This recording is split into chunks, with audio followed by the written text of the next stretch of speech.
ప్రకాశం జిల్లా దర్శి పట్టణంలోని శాఖ గ్రంథాలయం ప్రస్తుతం చౌటపాలెం రోడ్లోని అద్దె భవనంలో నడుస్తుంది. అయితే ఆ భవనం పాతది కావడంతో పైకప్పు పెచ్చులోడి పుస్తకాలపై పాఠకులపై పడుతున్న పరిస్థితి నెలకొంది. దీంతో గ్రంథాలయానికి రావడానికి పాఠకులు భయపడుతున్నారు. ఈ సమస్యను దర్శి శాఖ గ్రంథ పాలకురాలు విజయకుమారి, దర్శి ఎంఆర్ఓ ఎం శ్రావణ్ కుమార్ దృష్టికి తీసుకెళ్లగా ఆయన వెంటనే స్పందించారు.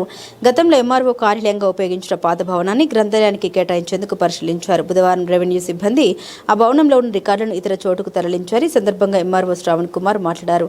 రెవెన్యూ కార్యాలయం ఆవరణంలోని పాత భవనంలో గ్రంథాలయాన్ని ఏర్పాటు చేస్తున్నామని, దీనికి TDP incharge doctor Gottipati Lakshmi సహకారం అందించారని తెలిపారు. దర్శి ప్రజలందరూ ఈ గ్రంథాలయాన్ని వినియోగించుకోవాలని సూచించారు. ఈ గ్రంథాలయానికి కొత్త భవనం కేటాయించినందుకు ఎంఆర్ఓకు గ్రంథ పాలకురాలు విజయకుమారి కృతజ్ఞత తెలిపారు. ఈ కార్యక్రమంలో రెవెన్యూ సిబ్బంది, వీఆర్ఓలు, సామాజిక కార్యకర్తలు, విద్యార్థి సంఘాల ప్రతినిధులు పాల్గొన్నారు.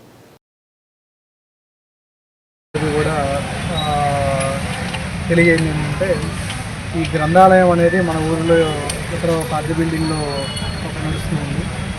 గ్రంథాలయం అంటే ఒకప్పుడు ఏం జరిగేదంటే కమ్యూనికేషన్ లేని టైంలో గ్రంథాలయం ఒక వేదికగా భావించి ఒకరి మనసులో ఆలోచన పంచుకోవడానికి, లేదా స్వాతంత్ర సమరయోధుల టైంలో మనం నేషనల్ లీడర్స్ ఎవరైతే ఉంటారో వాళ్ళ పిలుపు మేరకు కింద లెవెల్ కమ్యూనికేట్ చేసేది గ్రంథాలయం పెద్ద వారధిగా పనిచేసేది.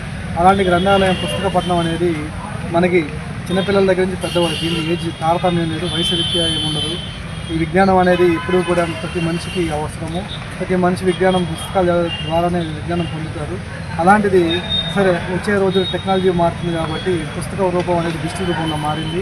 ఆ డిజిటల్ రూపంలో మారినప్పుడు పుస్తకాలు చదవడం అనేది ఎలక్ట్రానిక్ రూపంలోనూ కూడా చదువుతున్నారు. కాబట్టి ఈ గ్రంథాలయం అనేది డిజిటల్ రూపంలోనూ మరియు ఎలక్ట్రానిక్ పుస్తక రూపంలోనూ ఏర్పాటు చేయాలని చెప్పేసి గౌరవ గొట్టిపాటి లక్ష్మి గారు కూడా దానికి చెప్పడం జరిగింది.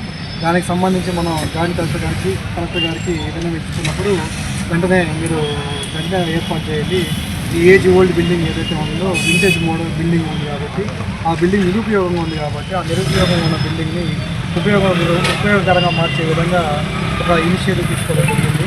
దీనికి సంబంధించి ఈ దర్శి పట్టణ అలాగే దర్శి మండల లేదా దర్శి నియోజకవర్గంలో ప్రజలందరికీ కూడా విన్నపం ఏంటంటే దీన్ని మన గ్రంథాలయంగా భావించి, మన ఊరిగా భావించి, దీంట్లో మన పిల్లలు చదువుతారు కాబట్టి వీటన్నిటికీ కూడా మీరు కూడా ఒక అడుగు ముందుకేసి ఈ గ్రంథాలయాన్ని ఏర్పాటు చేసే విధంగా, అలాగే శ్రీమతి గొట్టిపాటి లక్ష్మి గారికి కూడా వినియోగించుకోవడం, వారి సూచనల మేరకు ఈ ఏర్పాటు చేస్తున్నాం. కాబట్టి ఇవి జయప్రదం చేయాల్సిందిగా మనస్ఫూర్తిగా ప్రతి ఒక్కరిని కూడా కోరుకుంటున్నాను.